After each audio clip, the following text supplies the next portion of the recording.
Hopper's Kitchen mga katroops! Menu for today, lechon kawale sa air fryer. Lemongrass, sibuyas, bawang, pepper and salt. Naglagay din ako ng suka, 1 liter of hot water saka konti nakpan ang pressure cooker.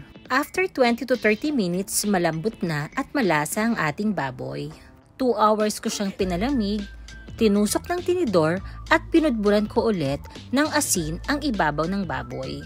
Mas magiging crispy daw kasi ang magiging result ng balat. Binalot ko sa foil ang portion ng laman ng baboy para daw mas maging juicy. Malalaman natin yan later. Konting pahid lang ng asin bago natin ipasok sa air fryer. 200 degrees Celsius at 20 minutes ang unang salang ko. Tanggalin natin ang excess salt.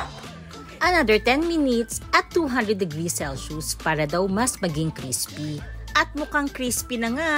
Ciao mga katroops! Happy eating!